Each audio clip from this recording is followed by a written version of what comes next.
Meus amigos e minhas amigas, bem-vindos a todos e a todas ao canal do Instituto de Economia da UFRJ. Eu sou Ronaldo Vicário e esse é o Conversa sobre o Mundo Contemporâneo 40, ou seja, essa é a edição de número 40 do nosso Conversa sobre o Mundo Contemporâneo, que é uma mesa redonda que debate os temas contemporâneos. Enfim, aquilo que está rolando no mundo hoje, aquilo que é mais importante, aquilo que cabe ser discutido e debatido. A nossa mesa de hoje é a nossa mesa tradicional. Temos o Eduardo Costa Pinto. Bem-vindo, Dudu, para mais esse debate. Tudo bem, Dudu? Tudo bem, Bicalho? Boa noite a todos e Tranquilo? todas. Tá certo. Boa Muito noite, obrigado Prado. Boa noite, Numa. Boa noite. pela sua presença. Professor Luiz Carlos Prado. E aí, Pradinho, tudo bem? Tudo bem, prazer estar aqui de novo.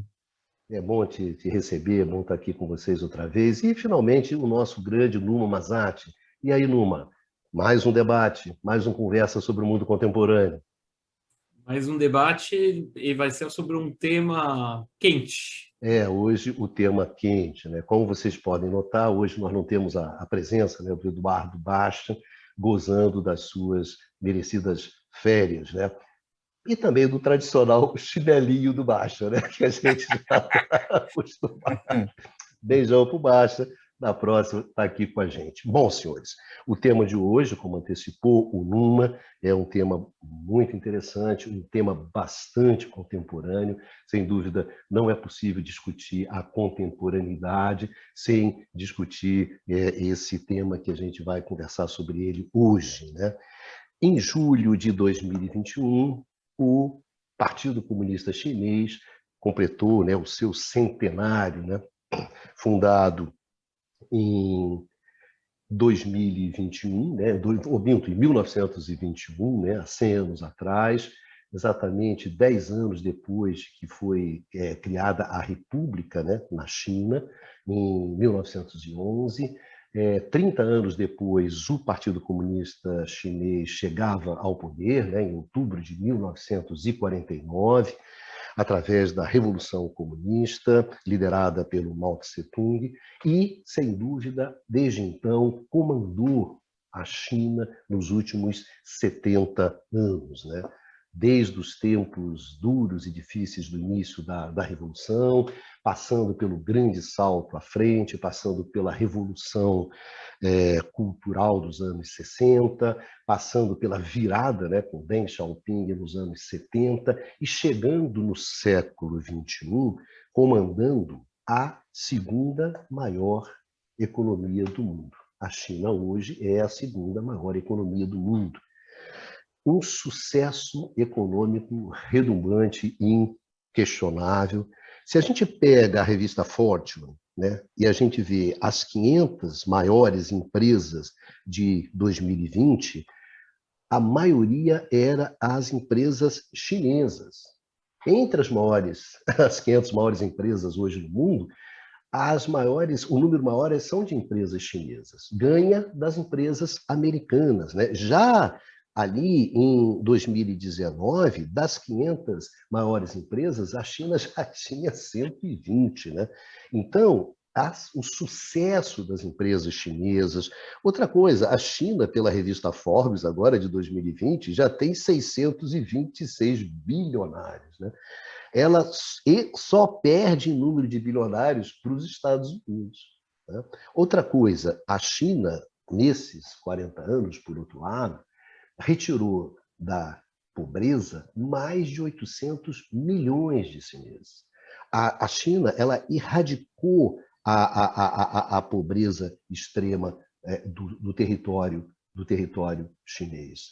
Então, hoje a China tem a maior classe média do mundo, está na China.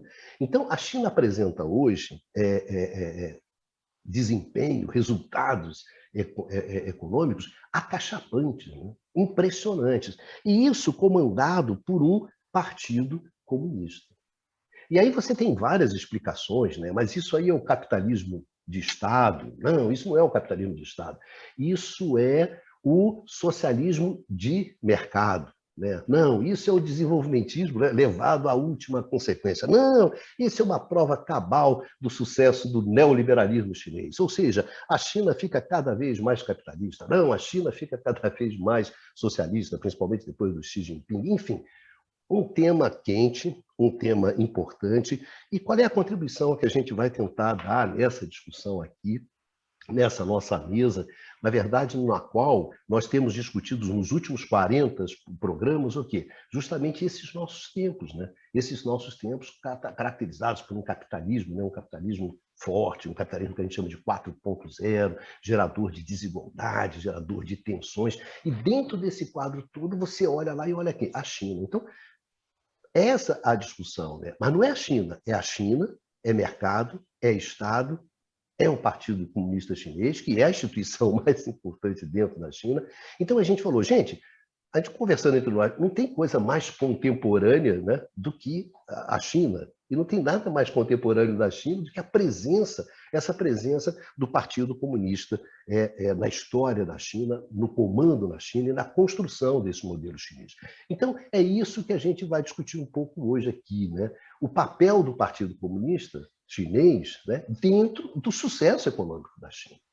É essa que a gente gostaria de pelo menos, acho que essa é a nossa contribuição que a gente pode atender. Tentar entender um pouco esse bicho, né, gente? Que é um bicho muito complexo. A gente não tem a menor pretensão aqui de dizer, olha, a China é assim, mas tentar discutir esse tema da China, e em particular do papel do Partido Comunista Chinês, dentro desse processo econômico da China, dentro desse caldeirão que nós estamos discutindo com vocês aqui já há mais de um ano, né? Mais de um ano e meio que a gente vem discutindo aqui. Então, é isso. Convido vocês para esse debate, na verdade, para essa nossa conversa, cheia de muito mais dúvidas e indagações, mas a gente gostaria um pouco de conversar isso com vocês. Então, agradecendo muito por vocês estarem aqui nos acompanhando nessa conversa, eu vou começar com o nosso grande Dudu Costa Pinto. Dudu Costa Pinto é duro, né? Eduardo Costa Pinto, nosso grande Dudu. Dudu, conta aí para a gente um pouco sobre isso. E antes do Dudu, lembrando, gente, vocês encontram esse programa aqui também no formato de podcast, tá certo? Se você quer lavar a feira, dar aquela sua caminhada, dar aquela sua volta, né? Ouvindo o programa, basta você procurar o podcast Canal IE-FRJ, que você encontra todos os programas do Canal IE, inclusive esse, o Conversa sobre o Mundo Contemporâneo. Grande Dudu, começa contigo. Vamos começar essa roda que hoje tem conversa para monte. Hoje tem conversa para monte, debate para monte e provavelmente divergência para monte, mas vamos lá. Eu acho que eu vou começar essa minha fala e depois eu vou talvez fazer algumas dimensões históricas, porque é muito mais a ideia rodar e dar traços gerais. Mas acho que o primeiro ponto e o que é central, o que se chamou atenção, Ricardo, o Partido Comunista. Mas o Partido Comunista, no âmbito da institucionalidade, da instituição mais representativa, ele é o espelho do Estado chinês. E por que eu estou falando isso? É o Estado-partido. E por que ele é o espelho do Estado chinês? É interessante porque a lógica da hierarquia dentro da burocracia estatal, né, ela está associada à lógica de como você sobe nas hierarquias do partido. Só para contar uma história que para mim foi muito marcante, quando eu estava na época ainda no IPE, estudando, assim, no IPE em Brasília, eu participei de uma reunião, tá, em que estava o ministro do MOFCOM, né, que é o Ministério de Comércio e chinês. E eu recebi um cartãozinho e eu estava participando, no final peguei o cartão do ministro. Em letras garrafais estava a posição dele no Partido Comunista e em letras menores do outro lado a simbologia do ministro. Então, ou seja, a hierarquia dentro do partido é mais relevante do que a condição dele de ministro, imagine, do comércio exterior chinês, né? Acho que isso é importante para a gente entender o papel da ideia do Estado-partido, ou seja, do Partido Comunista como um espelho da institucionalidade estatal que se configurou e de como isso foi estruturando, né? Aqui é importante isso. Isso tem a ver, inclusive, com essa institucionalidade e Estado-partido do que é o resultado da Revolução Comunista, né? Depois a gente vai voltar, a gente pode voltar nesse debate, mas porque acho que isso é fundamental. Porque a lógica da Revolução Comunista, que vai se iniciar lá na Kumau, você vai reconfigurar as estruturas sociais, né? E parte disso significa uma economia planificada e que o Estado passa a ter um papel central de coordenação dessa economia planificada e sem propriedade privada. Ou seja, o comunismo clássico, que a gente já comentou aqui um pouco do que era na Rússia e do que era na China. Né? E por que eu estou falando isso? Porque a lógica é que a instituição de poder central dentro desse tipo de institucionalidade está dentro do Estado e, na verdade, o Estado é o espelho do partido. E por que eu estou chamando a atenção? Porque, na verdade, o processo de reforma chinesa que vai se iniciar em 1978 com Deng Xiaoping, ela vem sendo realizado de forma gradual. Se você olhar, a cada década tem uma grande e profunda mudança. Nos anos 80 vai ser a possibilidade da venda do excedente no campo. É uma liberalização de que os agricultores passaram a ter e poder comercializar o excedente. E aí, também com a chamada criação das zonas econômicas especiais. Isso ainda é um primeiro movimento, sabe, Calho? Ainda é um início dessa liberalização e as zonas econômicas especiais vão ter um papel central. E por quê? O Deng Xiaoping tem uma frase que eu acho emblemática. Ele vai dizer o seguinte: nós precisamos nos tornar ricos. E para nos tornarmos ricos, nós temos que ter o quê? Capital estrangeiro e nós temos que ter gestão. As zonas econômicas especiais, como foram construídas, que eram áreas de território livre para a entrada de empresas estrangeiras, né, vai ter esse papel fundamental, a ideia de um aprendizado, capital e gestão, porque precisamos tornar ricos para voltarmos a ser respeitados no mundo. No momento inicial, as zonas econômicas especiais eram muito mais para retornar o capital que foi para Taiwan, para a ilha, depois da Revolução. Né? E esse movimento foi acontecendo de forma gradual, mas também com muita resistência dentro do próprio partido. Toda a discussão era: a abertura não vai trazer os valores capitalistas e não vai eliminar a revolução. Né? Isso vai avançando de forma gradual nos anos 90, 80, tá? E vai ter um efeito significativo e uma paralisia no final dos anos 80 com os eventos da Praça da Paz Celestial, né? Que naquele momento está associado também junto com o fim da União Soviética, né? E vai alcançar uma tensão enorme dentro do partido da possibilidade dessa trajetória de abertura e a própria destruição do partido. Né? Tanto é que, no início dos anos 90, né, vai ter uma tensão enorme dentro do partido, porque parte do partido queria voltar à reeducação cultural. Né? Ou seja, a abertura, a inflação, os valores estavam trazendo o capitalismo para o socialismo. E o Deng Xiaoping sai da aposentadoria para defender as reformas, sai rodando a China inteira, né? Pedindo apoio das províncias, das municipalidades que tinham crescido muito nesse período, e, além de tudo, vai pedir fortemente o apoio e vai ser configurado do Exército Vermelho Chinês, com a lógica da modernização. É a partir daí que eu acho importante que vai consolidar, a partir dos vários segmentos dentro do partido, o chamado Grande Compromisso. Eles vão assinar um documento dizendo que nós vamos, daqui a 100 anos, tornar a China uma potência. Então, as várias linhas vão avançar, vão configurar nesse processo, e aí as reformas vão continuar. Tá? Elas vão continuar, mas elas vão acontecer aceleradamente para os padrões temporais chineses. Acho que isso é importante. Né? Você vai ter um processo de privatização na China. Né? Uma privatização de quê? Porque uma boa parte das estruturas produtivas eram planificadas. Você retira e você vende uma boa parte dessas empresas estatais, mas mantém o núcleo duro das empresas estatais. Mantém as principais empresas. A partir dali, você já vai formar um corpo fundamental das empresas estatais como um elemento importante para a estratégia chinesa. Boa parte dessas empresas das 500 maiores, Bicalho, algumas dessas são empresas, uma boa parte delas, não todas, mas uma boa parte são empresas estatais. E aí, nesse movimento, né, a gente vai ter um novo avanço a partir dos anos 2000, né, que é o padrão de acumulação voltado para investimento em infraestrutura e a indústria pesada. Isso vai gerar um novo dinamismo de aceleração, e aí a China já vai a contribuir fortemente com o crescimento econômico do mundo, né?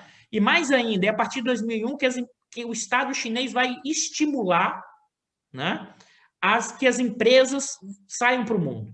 É a partir da política da saída que o Politburo vai estimular. E é importante entender que boa parte das decisões são tomadas a partir do Politburo, que é o órgão central do Partido Comunista.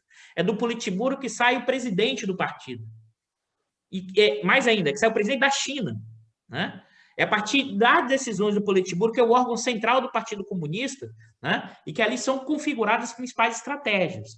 Então, são estratégias que estão associadas ao Politburo e, mais ainda, as empresas estatais, e essa dinâmica chinesa, você faz planejamento, né, que sai das províncias, dos estados, mas as decisões estratégicas são formadas a partir do Politburo, que articula, que eu acho fundamental aqui, né, que é a ideia do Deng Xiaoping, que não importa a cor do gato, desde que ele casse rato. E mais ainda, nós precisamos o quê? Nos tornarmos ricos para sermos respeitados no mundo.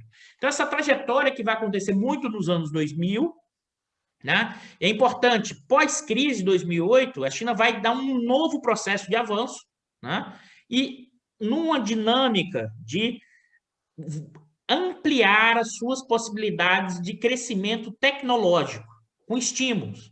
Então, o Estado chinês articula política cambial, política fiscal, monetária e industrial, sempre com quê? Com uma lógica da não abertura. Você não tem perfeita conversibilidade da conta capital e financeira na China, né? Isso abre a possibilidade de você fazer instrumentos de política econômica voltada para o processo de industrialização, né? Então, essa é uma trajetória que vai colocar a China num novo patamar, e isso em termos tecnológicos, tá?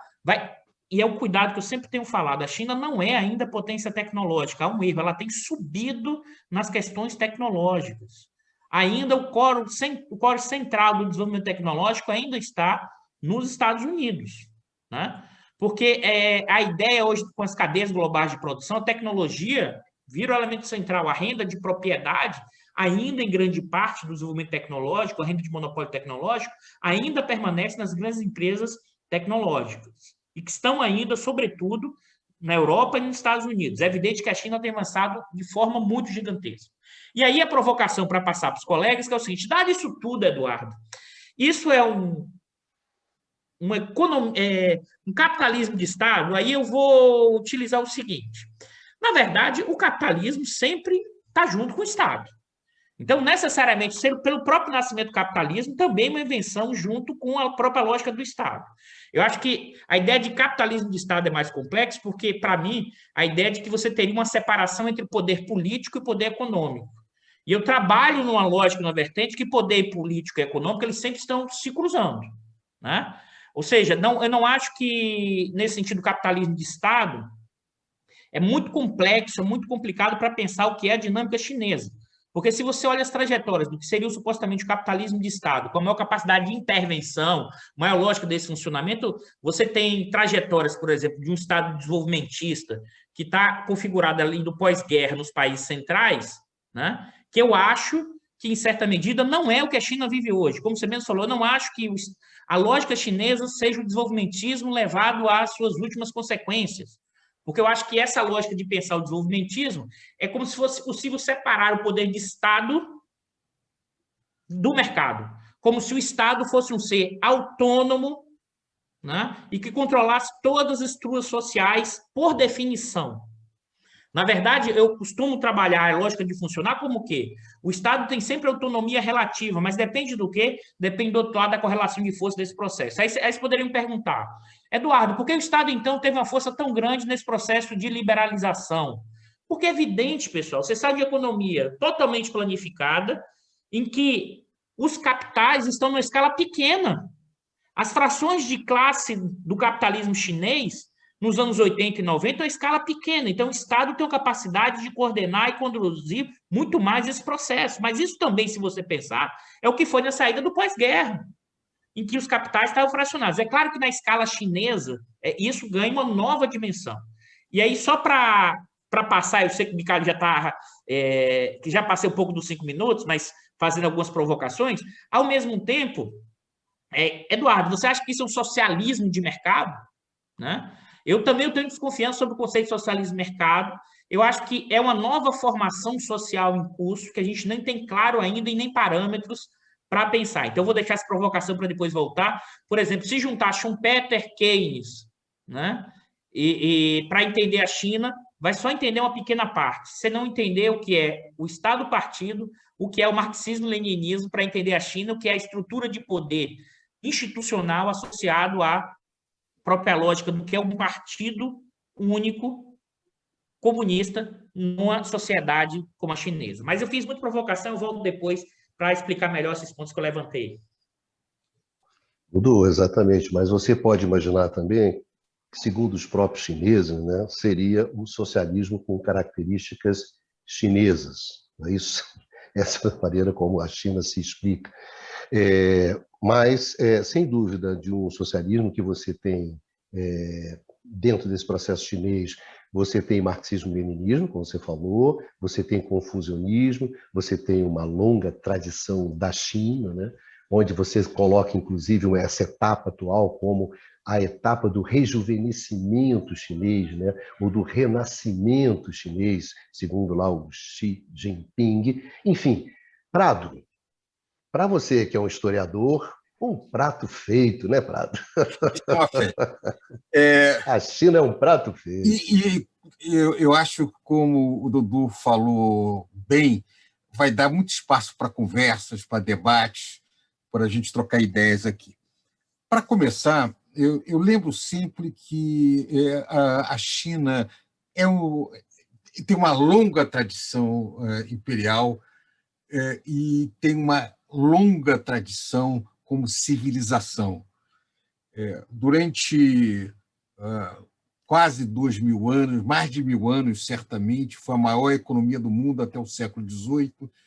No século XIX, principalmente a partir de 1840, na Primeira Guerra do Ópio, entra num processo profundo de desarticulação, retorna à República em 1911 e pega um período de muita confusão e, ao final da Guerra Civil Chinesa, em 1949, o Partido Comunista Chinês consegue unificar toda a China, os seus antigos inimigos, os nacionalistas, o Kuomintang, vão fugir para Taiwan e o Partido Comunista Chinês vai tentar reconstruir essa nação partida, destruída.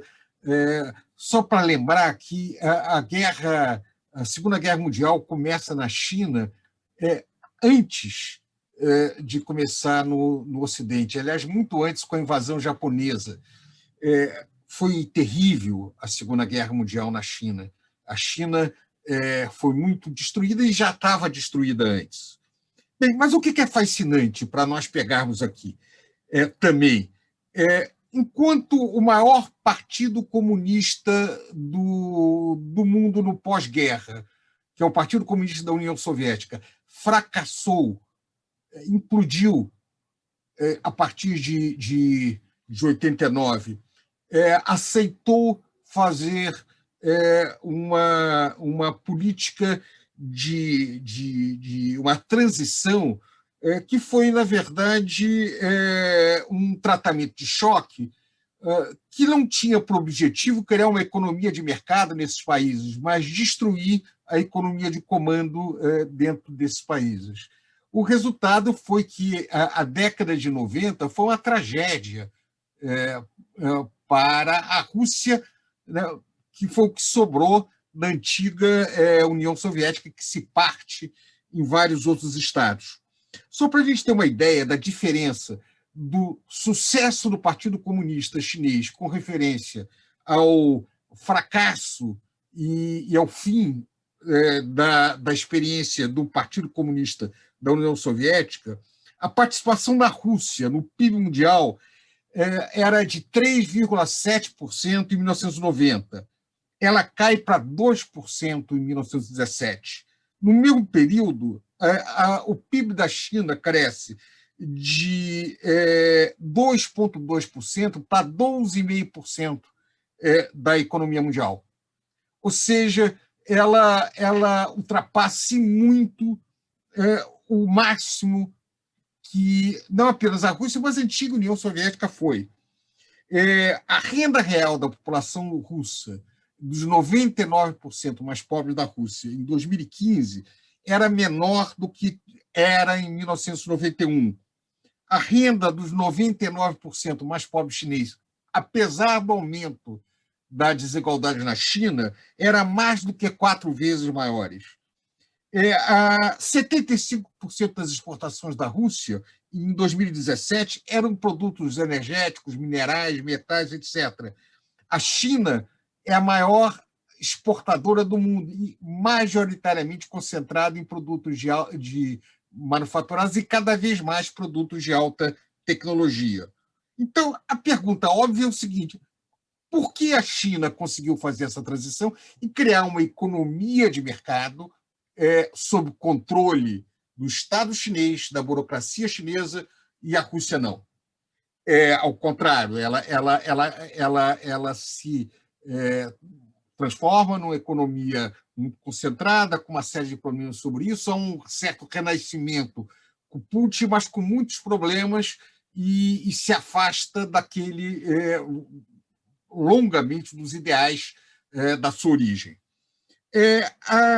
O que é interessante é que a transição feita pelo Partido Comunista Chinês começou a ser realizada 10 anos antes do que ocorreu na União Soviética. E foi feita por razões internas da China, não pressionada pela literatura liberalizante do Ocidente.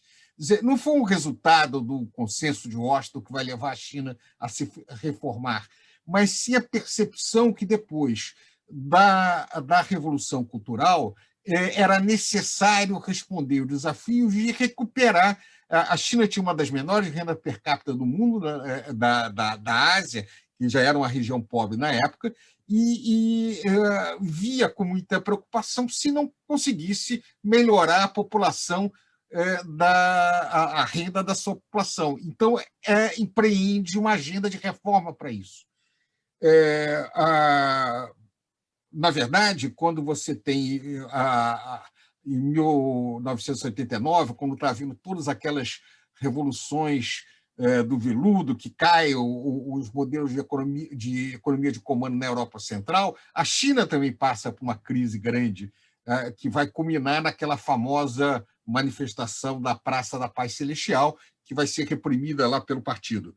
Mas, principalmente depois de 91, ela empreende um processo de liberalização controlado, onde mantém o poder político e, por um lado e por outro lado, organiza esse processo de abertura, começa a fazer modernização na economia, na administração, nas grandes empresas públicas chinesas, abre espaços para empresas dos municípios e assim por diante. Agora, é interessante que, na década de 70 e 80, há um surgimento na China de debates, começa a surgir na China os velhos manuais chineses históricos sobre regulação de preços, sobre gestão econômica. Por exemplo, um livro que remonta, que foi escrito na mesma época que os grandes livros dos filósofos gregos, 300 e pouco antes da Era Comum, o Guanzi, que era uma discussão sobre a relação entre Estado e mercado na China. O debate sobre sal e ferro, que era uma discussão com mercadores e intelectuais chineses sobre se o Império Chinês deveria ter o monopólio do sal e do ferro. Essa discussão é trazida para colocar qual deve ser o papel do Estado chinês nesse mundo em transformação. É curioso que você pega em caracteres chinês assuntos econômicos, questões econômicas, o caractere de estudo para fazer um país rico, seria uma tradição literal.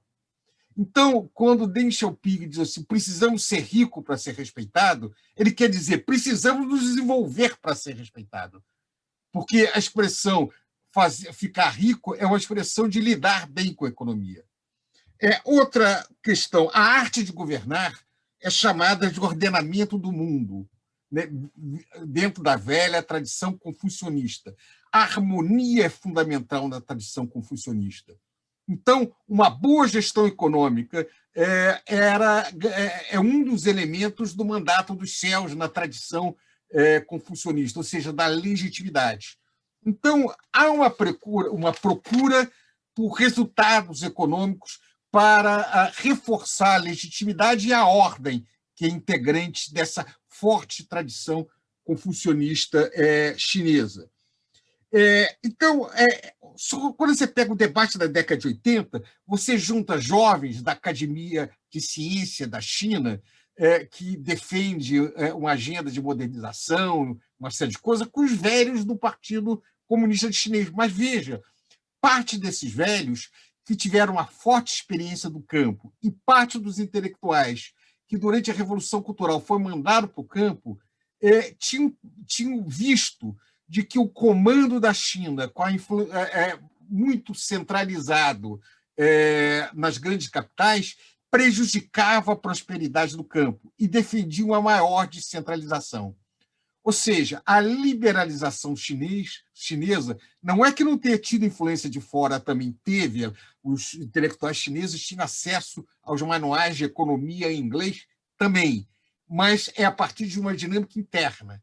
Enquanto o resultado da transição do Partido Comunista Russo, que leva o seu fim, foi o resultado de uma aplicação pouco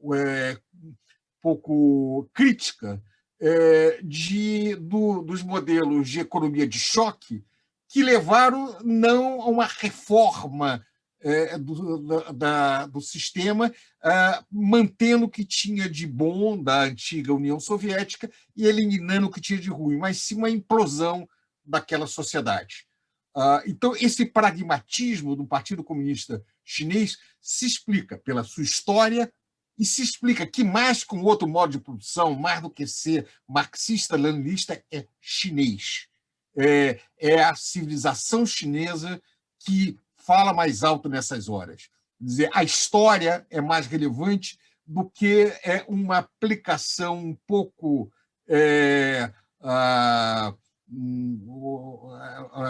imediata de tentar pegar esse instrumental da cultura ocidental, inclusive dos modos de produção marxistas, e bater, né, para encaixar nas peculiaridades da história chinesa.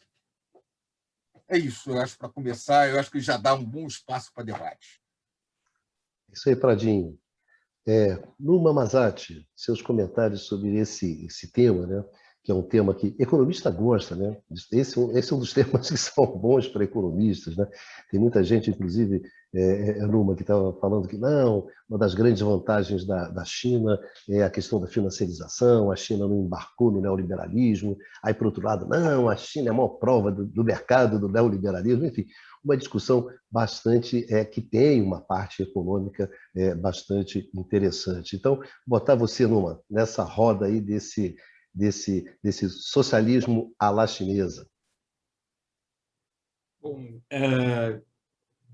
isso já a gente pode já ter um debate se trata realmente de socialismo. Esse já é um primeiro ponto. Bom, acho que vou voltar a essa questão e provavelmente debateremos mais sobre ela, né? A gente poderia falar, obviamente, de muitos temas, e falaremos de muitos temas hoje, mas temos que focar, de fato, em algumas questões que, a meu ver, são essenciais.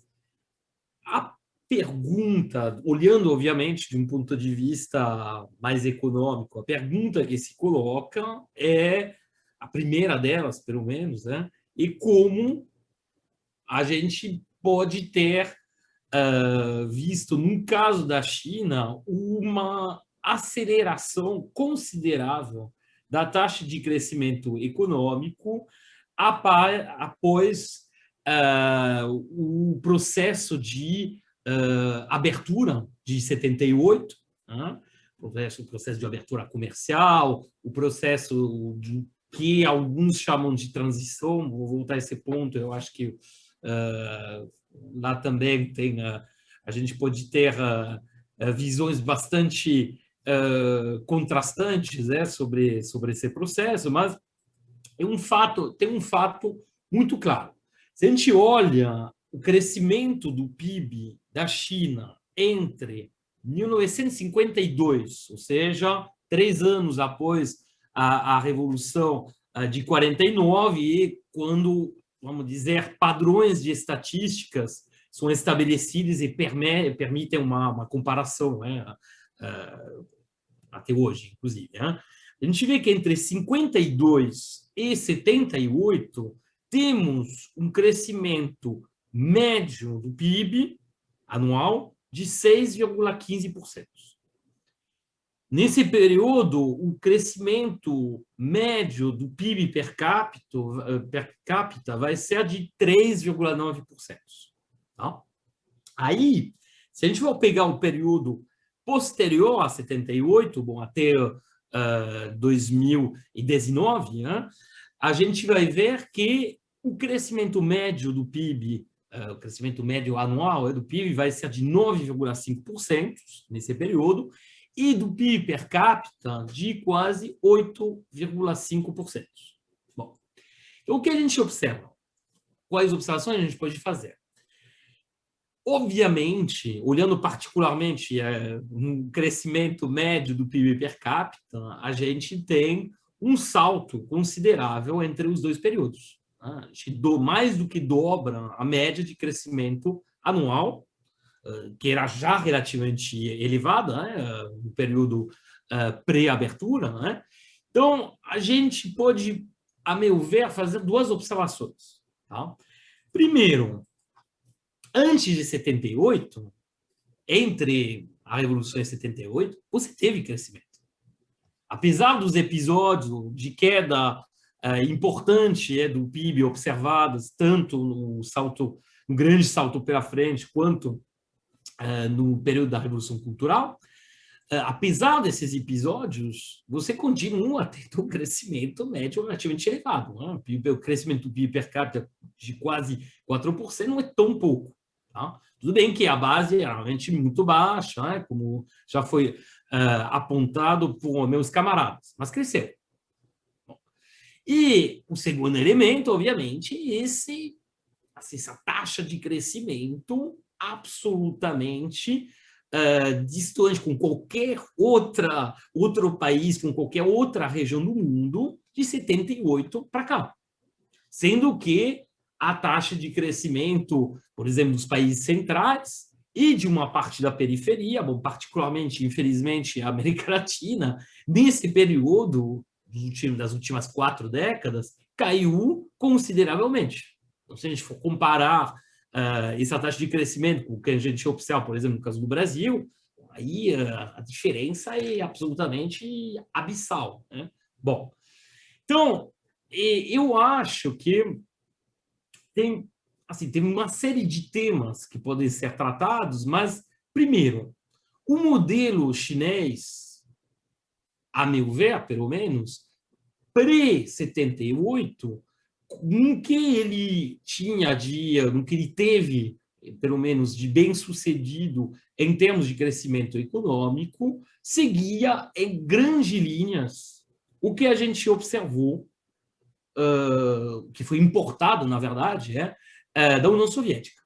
Ou seja, era planejamento centralizado, eram grandes unidades produtivas industriais, e as tentativas, tanto de grande salto pela frente quanto da revolução cultural, atrapalharam, entre aspas, dentro desse modelo de acumulação extensiva de tipo planejamento centralizado.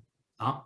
Porque, bom, apesar de tudo, se continua a crescer, e continua a crescer fora de todas as invenções mais ou menos assim, em geral, mal sucedidas, que são associadas ao chamado maoísmo.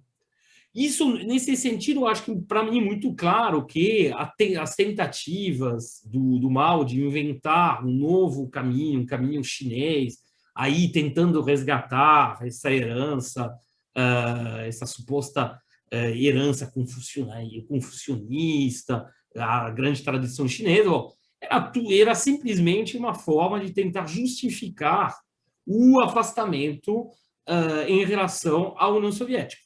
Afastamento que tinha a ver com questões geopolíticas e de própria liderança política dentro da China.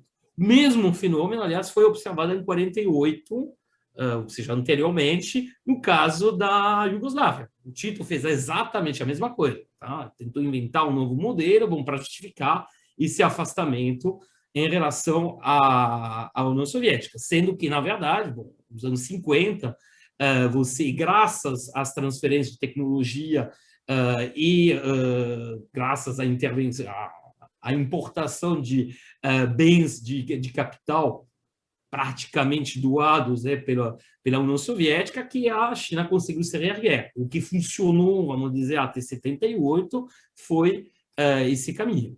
Bom, só que, de fato, na década de 70, particularmente depois da experiência desastrosa da Revolução Cultural, se colocou a questão, uma série de problemas. E o principal problema que já foi apontado por meus camaradas era que realmente a China não estava mais conseguindo acumular capital como gostaria e você tinha, de fato, uma dificuldade de elevar o padrão de vida da população. A solução, e a China enfrentava um problema clássico de economias em desenvolvimento, que é um problema de restrição externa. Simples assim. Porque ela tinha se afastado, a partir do cisma de 60, 59 e 60 da União Soviética, onde você não tinha mais esse ponto, e, de fato, a aproximação com as economias capitalistas, né, e em particular os Estados Unidos, vai ser feita progressivamente na década de 70, mas era ainda um processo em curso. Tá? E a abertura de 78 tem muito a ver simplesmente com essa questão de assim, reduzir, limitar a restrição externa. E a criação das zonas econômicas especiais tem esse propósito. São lugares onde justamente você consegue, que permitem, né, pelo menos, a importação de bens de capital que são financiados com as exportações oriundas dessas próprias zonas. E o que a gente observa é que, claramente, esse processo é um processo que se dá na Ásia. Os principais fornecedores, não exclusivo, mas quase, de bem de capital para a China na década de 80, ou seja, após a abertura, são o Japão, em uma medida bem menor, a Coreia do Sul. E a China vai se beneficiar também imensamente de uma relocalização, particular das atividades intensivas em mão de obra, desses países para a própria China. Inicialmente, obviamente, em atividades pouco sofisticadas tecnologicamente, e bom, aí o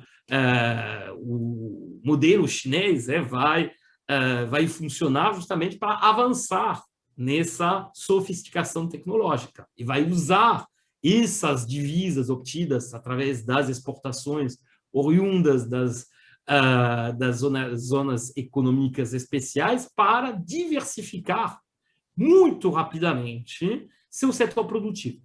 E aí, nisso, a gente vê uma intervenção direta do Estado chinês. E quando a gente fala de Estado chinês, como já foi apontado pelo Eduardo Costa Pinto, a gente, na verdade, está falando do Partido Comunista da China. Tá? E aí, bom, as comparações feitas pelo Luiz Carlos são interessantes, conservou sempre o controle sobre o processo em curso. Ou seja, falar de transição, não sei, porque a transição aí supõe que você tenha chegado a um modelo puramente capitalista. Não sei o quanto não sei, isso eu acho meio complicado usar o termo de transição, no caso da China. A gente pode dizer é uma mudança em curso. Tá? E essa mudança, ela nunca escapou ao controle do Partido Comunista da China, do Estado chinês. Aí tem etapas, a gente poderia, os camaradas já desenharam alguns marcos históricos, a gente vê claramente que esse movimento, ele é dirigido, ele tem como objetivo principal a acumulação de capital. A acumulação de capital controlada pelo Estado e, apesar, obviamente, das crescentes desigualdades, particularmente na distribuição de renda que a gente observa no país, que vai acabar beneficiando a uma grande parte, para não dizer a totalidade da população. Obviamente, de forma meio assimétrica, mas não há... A renda per capita na China aumentou consideravelmente nesse período. E o padrão de vida da população aumentou também consideravelmente. Se você olha os dados sobre, por exemplo, o acesso a bens de consumo duráveis, ou seja, primeiro aquele, geladeira, TV, etc. E hoje em dia, por exemplo, os automóveis, a gente vê como foi colocado pelo Bicário, a gente vê que essa classe média chinesa está crescendo a uma taxa considerável todo ano. Então, a gente vê uma revolução do padrão de consumo, uma diversificação desse padrão de consumo, e, só para encerrar, provavelmente, sem dúvida, um dos países que mais avançou e mais rapidamente na diversificação do seu sistema produtivo. Acho que, se beneficiando nisso, muito do seu mercado interno.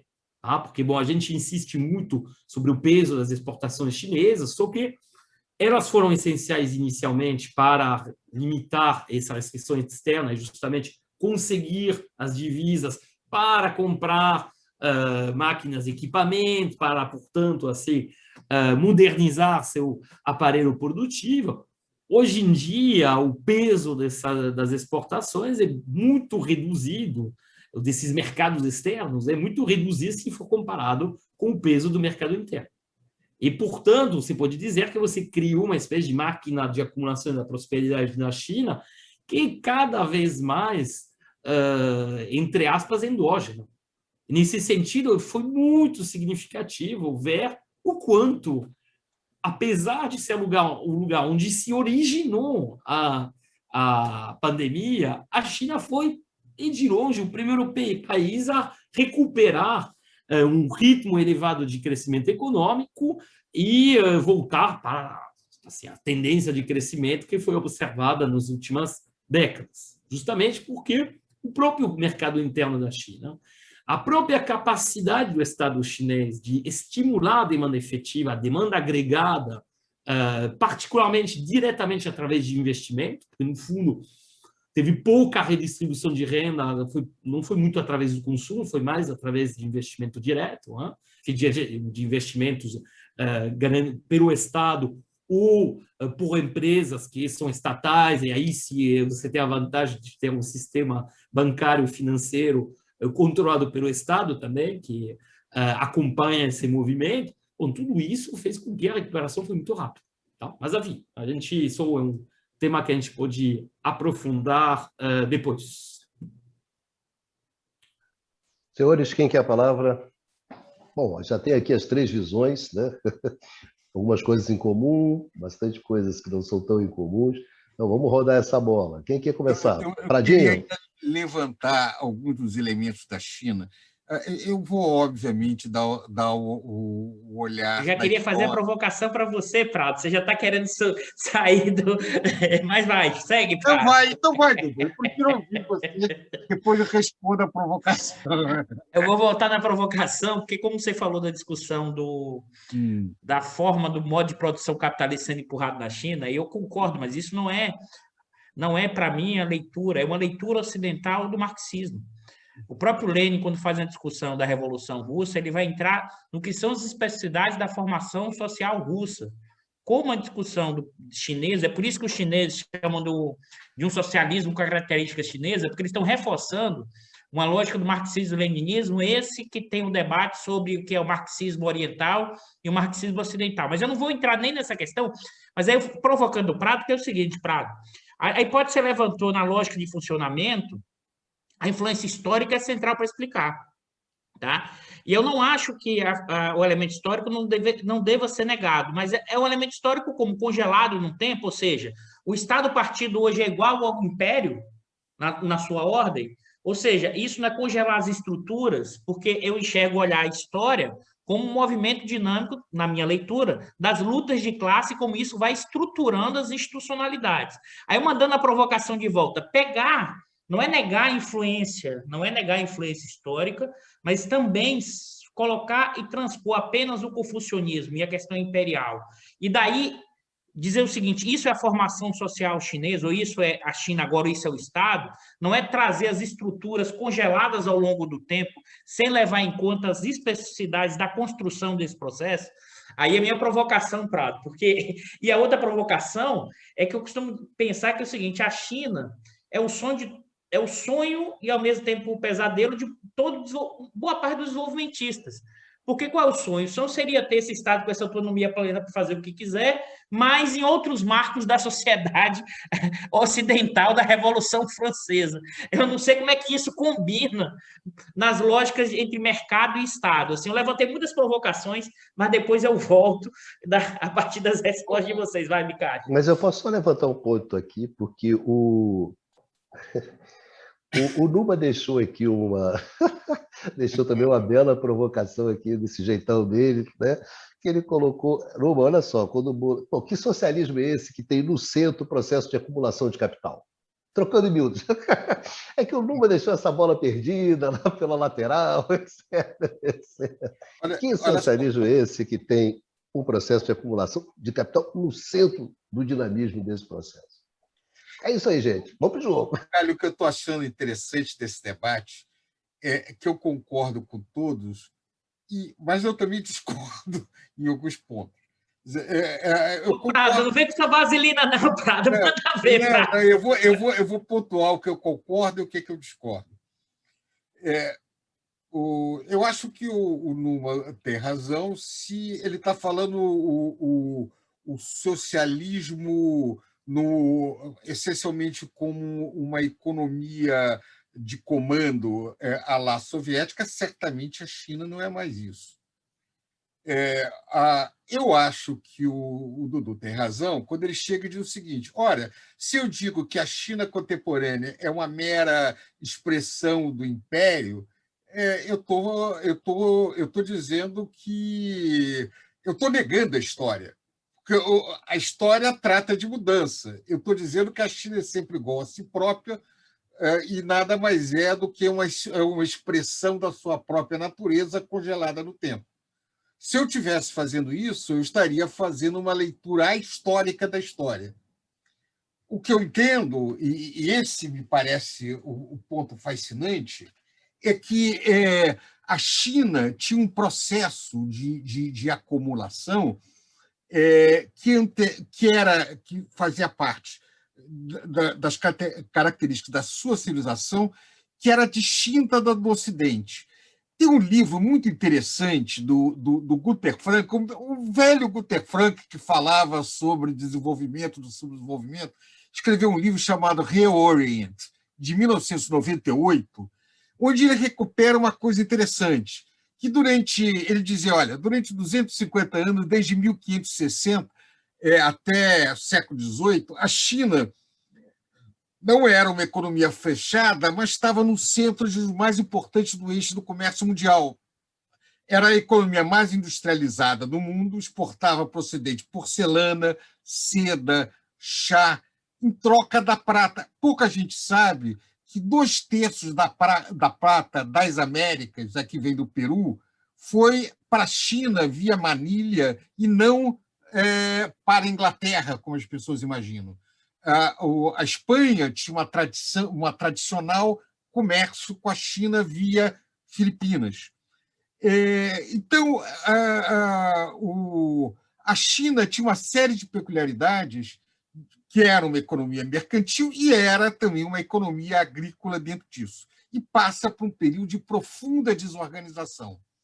A questão que se coloca é que o choque dado pelo atraso da China com referência à Revolução Industrial, a China vai tentar responder ao desafio do Ocidente através de várias formas. A Revolução, a República na China é um resultado disso. E ela vai demorar. Enquanto o Japão consegue responder ao Ocidente, criando um capitalismo japonês com a restauração Meiji, ainda no século XIX, a China vai precisar a Revolução Comunista para fazer um processo de adornamento.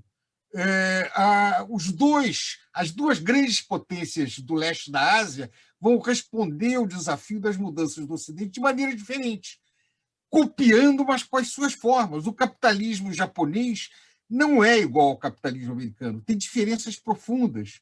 Agora, é capitalismo na sua expressão mais pura, seu processo de acumulação de capital.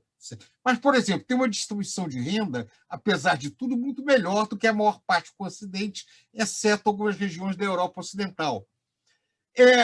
A China tem coisas curiosíssimas. Hoje, a China voltou a ter o melhor desempenho acadêmico e de qualidade de ensino do mundo. No famoso exame PISA, de anúncio de 15 anos, a China é o número 1 em termos de desempenho dos alunos. É verdade que a China pega só algumas províncias, pega Xangai e algumas outras para isso. Muito na frente de outros países ocidentais. Ora, a mesma China, que tinha uma, entre aspas, meritocracia, um exame para ser burocrata, desde 124 antes da Era Comum, quer dizer, desde antes de Cristo, até durante quase 2.000 anos, aliás, mais de 2.000 anos, que vai até 1905. Então, o que eu chamo a atenção é que a China ela estava buscando seus caminhos para fazer isso. E o que ela tem? Isso tem a ver com o passado. É uma forte burocracia. A China dizendo de que ela tem espaço para muito debate interno. E quando você discute a disputa em torno de reforma na China, vê como é que o pau quebrou, como é que você tinha correntes econômicas diferentes, inclusive defendendo o tratamento de choque. A China escapou por pouco de um tratamento de choque, porque tinha correntes fortes na China que defendiam isso. Se ela entrasse numa crise profunda depois daquele movimento que culminou na Praça da Paz Celestial, provavelmente ela seguiria o caminho do leste europeu. No entanto, ela conseguiu passar por cima. Então, o que eu estou dizendo, reconhecendo a minha ignorância, é que os instrumentais de ciências sociais tradicionais, eles só se encaixam com muita forçação de barra na história da civilização chinesa. Da mesma maneira que não dá para dizer, numa aplicação do marxismo de maneira direta para a China, o capitalismo chinês é também peculiar. Nada mais é do que um bom capitalismo com profunda regulação. Eu não compartilho a visão do Numa de que é a acumulação de capital que puxa o dinamismo chinês. Eu acho que o mercado está para a China como instrumento de crescimento a partir do Estado chinês, que é a fonte última de poder na China. Que é o partido também, né? Como você falou, Dudu. Mas e aí, Dudu? E adiante para não falar muito. Olha lá. O Pradinho passou a bola aí para vocês. E aí? Faz a provocação. Numa, vai, depois... Numa, eu falo. Vai. Porque ele passou a provocação para você, Numa. Primeiro vai, Dudu, não, depois eu... Não é nem provocação, gente. Eu estou debatendo aí com vocês dois numa boa. Não, mas uma boa provocação sempre é bom, Prado. As provocações ótimo, são boas. Ótimo. Vai, Noma. Vai, porque depois eu comento. Mas... Tá. Então, assim, eu vejo, como foi apontado pelo Bicalho, você tem muitas visões. Tem gente que fala de um socialismo de mercado, que fala de outros que falam de que teria, assim, seria um sistema econômico mais capitalista, mas com o Partido Comunista sendo o guardião do templo socialista. Não sei, eu prefiro nem entrar tanto nessas considerações. Confesso, inclusive, que eu não tenho um conhecimento tão avançado dos debates internos ao Partido Comunista da China, mas o partido, bom, aí vou fazer uma provocação, mas o Partido Comunista da China me parece uma espécie de PRI mexicano que teria dado certo, no sentido que teria continuado... É uma boa comparação, eu nunca tinha pensado nisso, mas é uma comparação. Uma provocação, eu acho que isso é provocação, né? O resto acho que se alguns amigos estão assistindo a esse programa, vai gerar não tem mas tem uma espécie de PRI que teria se reinventado e teria continuado. Olha só, você está falando, é do Cárdenas até o Isso, mas exatamente. Bem na época que o PRI vai se convertindo para uma via neoliberal, aí não. Na verdade, o Partido Comunista Chinês segue uma via desenvolvimentista dentro do capitalismo. Então, na verdade, tudo assim, se a gente pode olhar até as diferenças de tempos que quase dá bonitinho. Os 30 anos que demorou o PRI para virar desenvolvimentista, para valer, para abandonar qualquer tipo de pretensão vamos dizer, as reformas sociais, que se dá final dos anos 40, início dos anos 50. Aconteceu a mesma coisa com o Partido Comunista Chinês. Uns 30 anos depois que ele tomou o poder, também, a meu ver, pelo menos, abandonou qualquer pretensão ao socialismo. Tá? Então, eu acho... Numa, e tem a origem no campesinato, né? Se você quiser ir por aí brincar. Pois é. E tem até uma origem, se você olha até a Revolução de 49, tem a ver um pouco com a Revolução Mexicana, uma coisa que inicialmente não era para dar muito certo, e deu muito certo em função de... Bom, enfim, vamos parar com essa comparação, mas... Não, você vai receber um bocado nos comentários aqui embaixo, você vai ver o que é que vai sobrar para você. Eu vou provocar também, mas faz parte. Assim, é evidente, como você bem falou, a questão da acumulação de capital é muito importante. Isso não há como negar. Tanto é que essa é a estratégia do partido. E é a fala do Champignon, né? Da coisa de se tornarmos ricos. É evidente que a estratégia está centrada nessa lógica. Eu, realmente...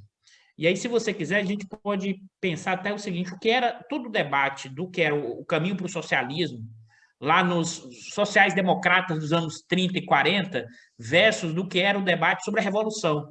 Porque dentro dessa lógica, inclusive do próprio marxismo-leninismo, algumas linhas vão achar que é possível fazer revolução por dentro, que seria uma trajetória de social-democracia, e a partir daí você mudaria as estruturas de propriedade em determinado momento, que é um debate que pode ser pensado por essa lógica. Não é um debate que eu estou fazendo aqui, tá? Mas assim, é um debate possível dentro desse arcabouço.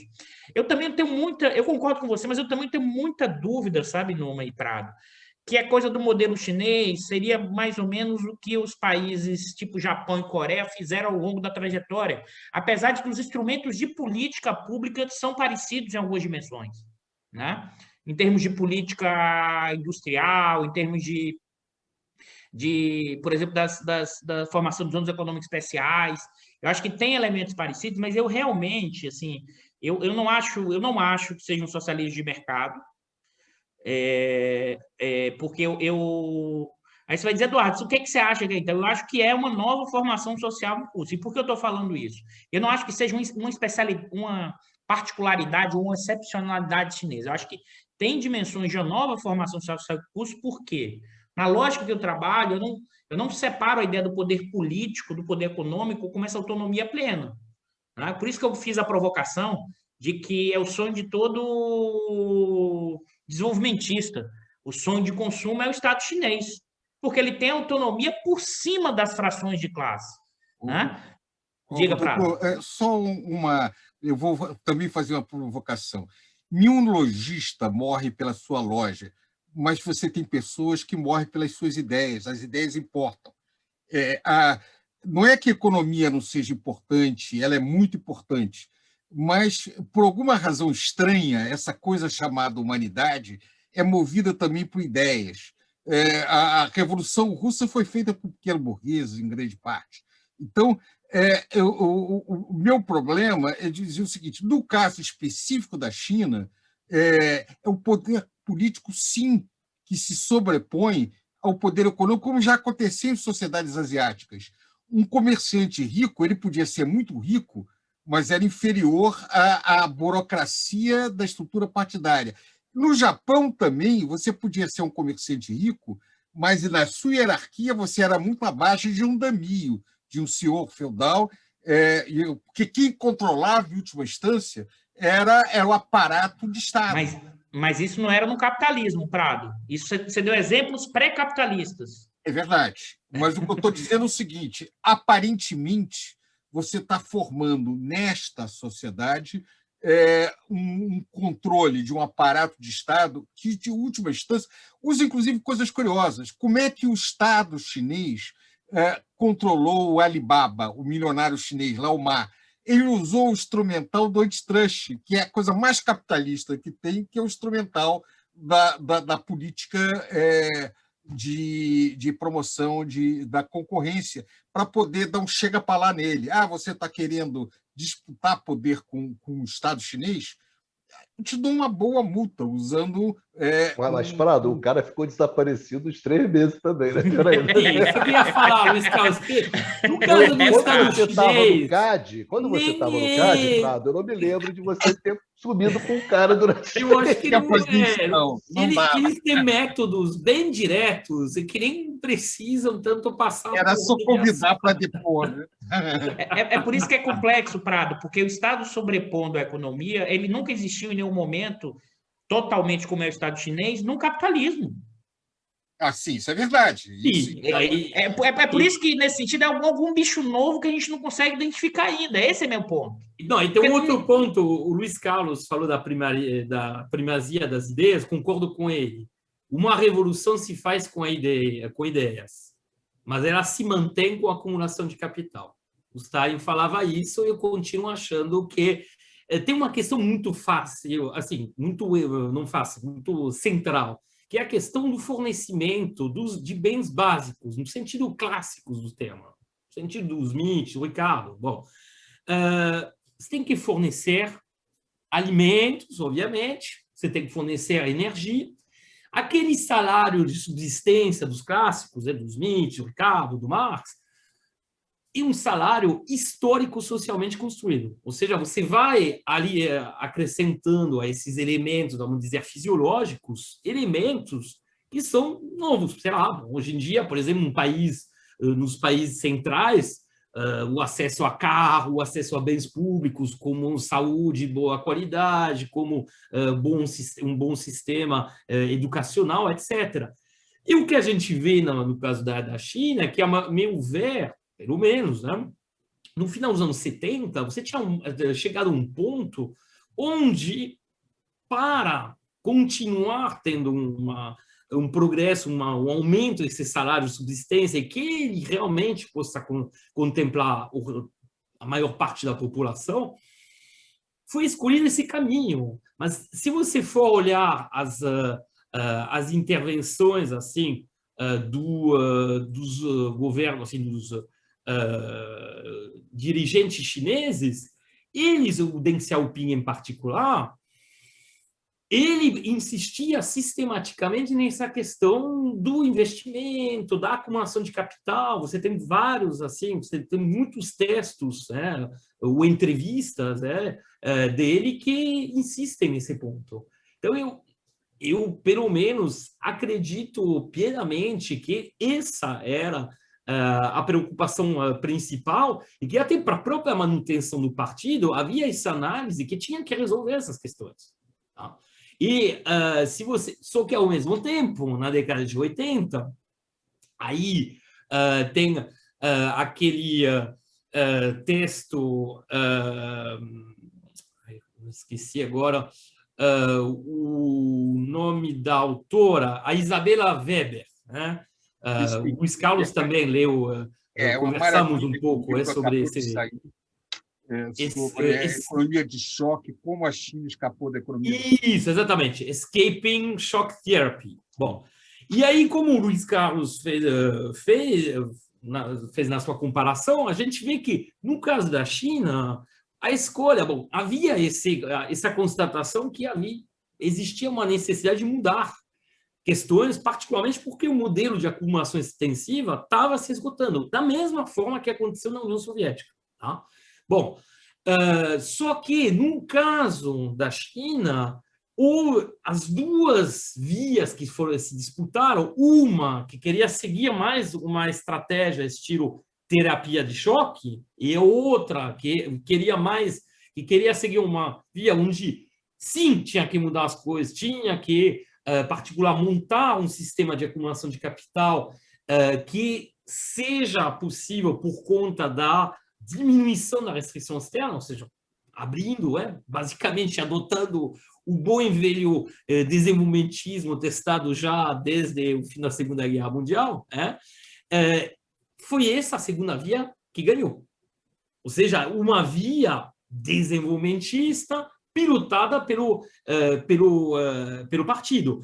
E, no caso da União Soviética, a perestroika, que supostamente seria o equivalente disso, na verdade, foi completamente descontrolado. Isso que tem que observar. As reformas da perestroika entre 86 e 88, assim, estragam completamente o sistema de planejamento centralizado e algo que a gente não observa no caso da China. No caso da China, esse processo está controlado.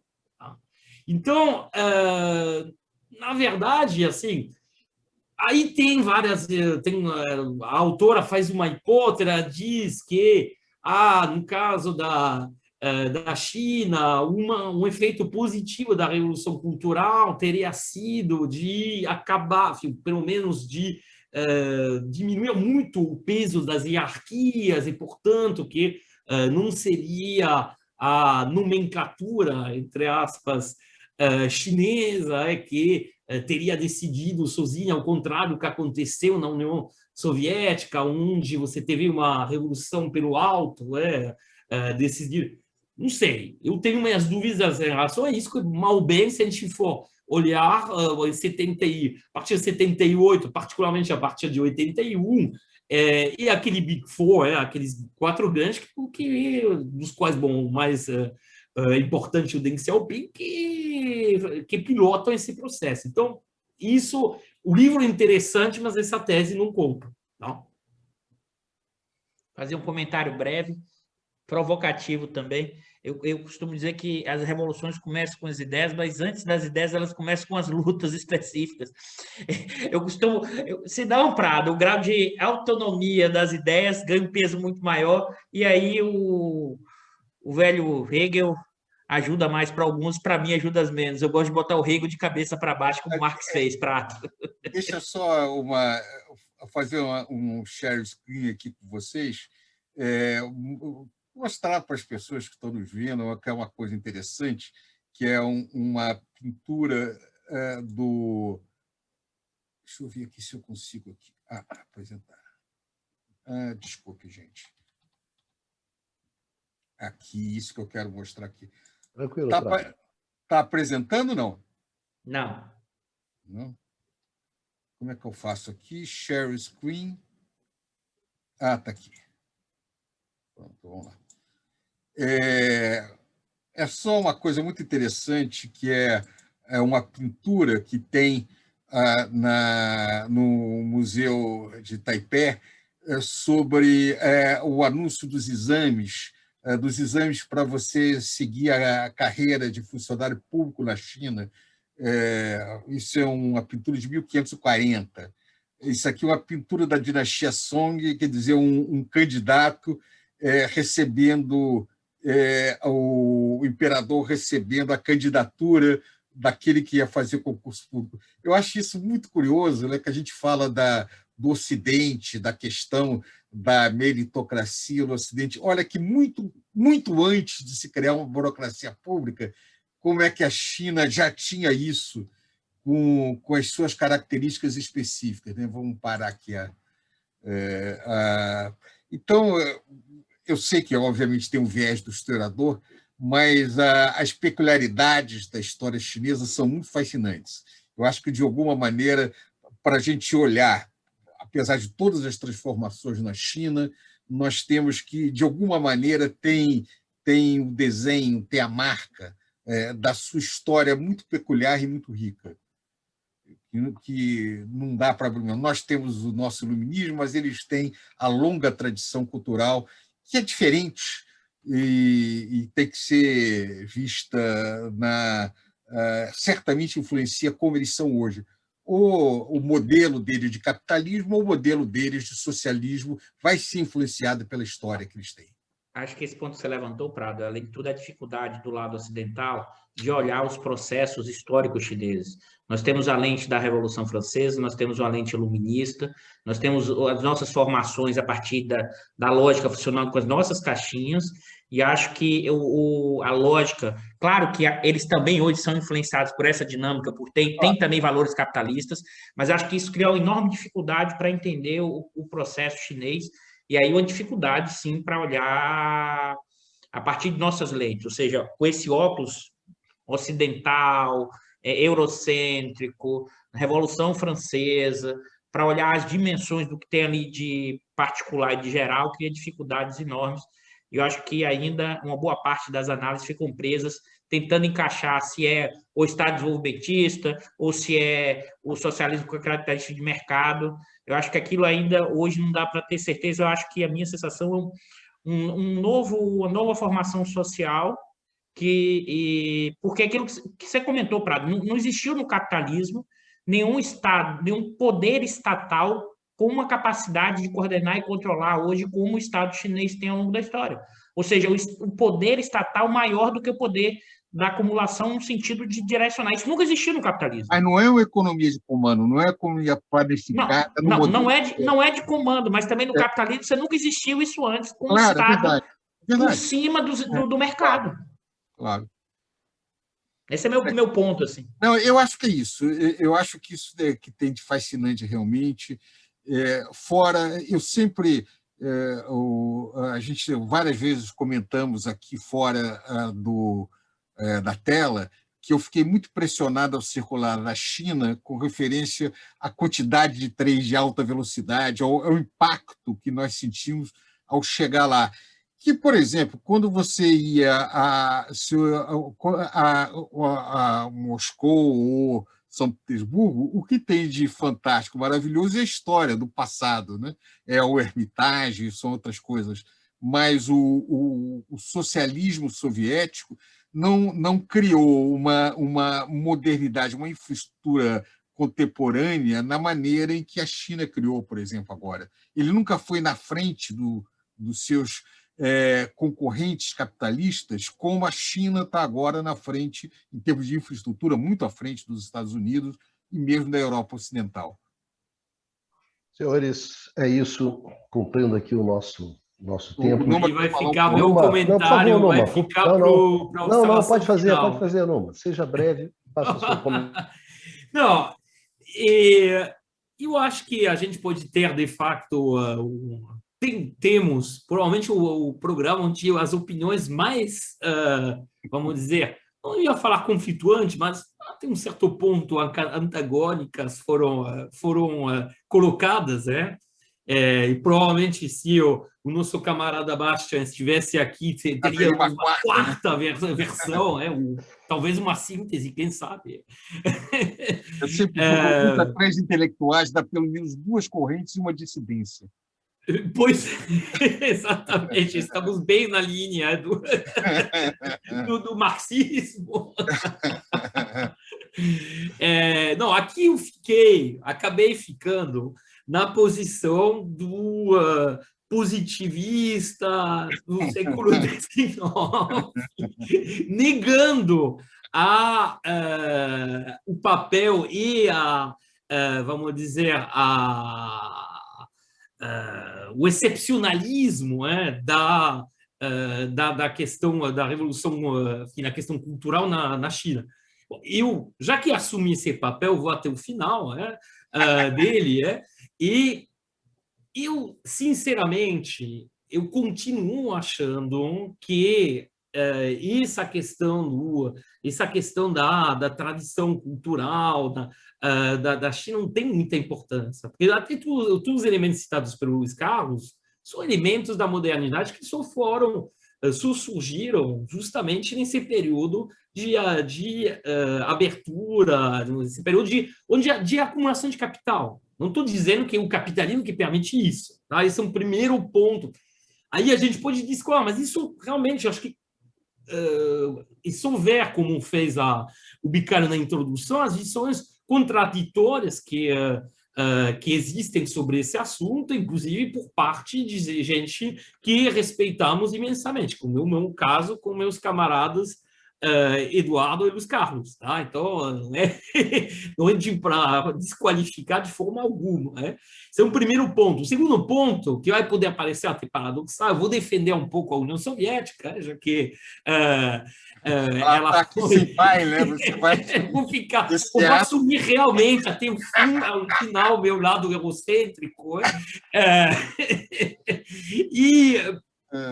No caso da União Soviética, tudo bem, de fato, se a gente for comparar o nível de infraestrutura e de acesso a bens públicos que a gente tem hoje, não se compara com o que a gente observa na China. Só que, se a gente olhasse, se a gente fosse, vamos dizer, em 1985, na China, e na União Soviética, a diferença seria absolutamente seria o revés. Tá? E não esqueçamos que a hostilidade geopolítica da qual foi objeto a União Soviética desde esse início. A União Soviética nasce com um período de 4 anos de guerra civil alimentada pelas grandes potências estrangeiros do período. Então, ela nasce nessa posição. E a opção que foi feita pelo Stalin, por exemplo, de um modelo de planejamento que estabelece claramente como prioridade absoluta a acumulação de capital, assim, no setor de produção de bens de capital e de indústria pesada e de armamento, isso é algo que tem a ver também com esse contexto geopolítico de nascimento. E só queria acrescentar que, até hoje, do ponto de vista militar, da tecnologia militar, a Rússia, até hoje, tem uma superioridade intrínseca sobre a China, a tal ponto que a China tem importado pesadamente tecnologia militar nas últimas 3 décadas. Então, isso era só... O problema é que teve um problema de desenho do modelo soviético que foi focando... Mas que correspondia às circunstâncias históricas. E só para fechar, o milagre, na verdade, que a gente observa na China é o quanto ela conseguiu desenvolver, com essa introdução de elementos de mercado, que, a meu ver, caracteriza um capitalismo chinês, mas aí... é sempre um ponto polêmico, mas como ela conseguiu desenvolver as suas atividades civis. E até, justamente como foi apontado pelo Luiz Carlos, o surgimento de atividades de serviço, comerciais, como o Alibaba, ou de serviço, de tecnologia, enfim, tecnologia meio inútil, mas que está muito na moda, tipo esse serviço lá, TikTok, né, por exemplo, mostra que o capitalismo chinês está capaz, hoje em dia, de reproduzir num tempo muito rápido as últimas tendências observadas no capitalismo americano. Então, isso, obviamente, nunca foi atingido pela Rússia depois da sua transição para brutal, com terapia de choque para o capitalismo. Então, isso é inegável. Então, eu acho que a gente acaba concordando em muitos pontos, depois tem esses elementos de divergência, mas que eu acho que fazem a riqueza do nosso debate. Né? Só para não ser injusto com a União Soviética, a única coisa que eu me lembro como muito bonita realmente o metrô de Moscou, com aquelas esculturas, aquele mármore, realmente é uma coisa... Eu não resisti. A gente fez uma apostinha entre a gente, nós três, o quanto tempo você ia demorar para falar da viagem que você fez à China, Prado, no programa. Não, mas chamou muita atenção o tamanho da coisa, essa experiência de circular interior do país é muito impressionante, porque é muito mais impactante do que você imagina de longe. Esse é o ponto, sabe, Eduardo, que eu queria um pouco chamar a atenção. Mas, independente disso, eu compartilho completamente a visão com o Numa. Eu acho que você tem razão em alguns pontos, Dudu. Eu acho que nós discordamos, é mais o olhar do que a essência. Eu tenho dificuldade de classificar o que é a China hoje, mas a minha percepção que é um modelo de capitalismo pesadamente regulado, com poder político muito grande, com essa peculiaridade. Você diz que é um modo de produção diferente, uma formação social peculiar. O Numa fez até a metáfora com o PRI, eu não sei se foi tão... mas é alguma coisa diferente, que é o que, em última instância, o Vicali falou de início. Que animal é esse? Nós vamos terminar esse programa dizendo que nós não sabemos, não. Mas é muito diferente e é muito interessante. É isso aí, Pradinho. Encerrando aqui o nosso programa, já estamos aqui com 1h30, né, de programa. Para encerrar, eu vou fazer o seguinte desafio para vocês. O acadêmico é uma maldade. A relação Partido Comunista Chinês e o sucesso econômico da China. Em uma palavra, Dudu, qual é a palavra que você colocaria para definir isso aí? Partido Comunista Chinês e sucesso econômico da China. Vai lá, Dudu. Uma palavra, Baiano. Essa pegadinha, rapaz. Não, se você não quiser, pode ser. Não, uma palavra, controle. Controle. Perfeito. Numa.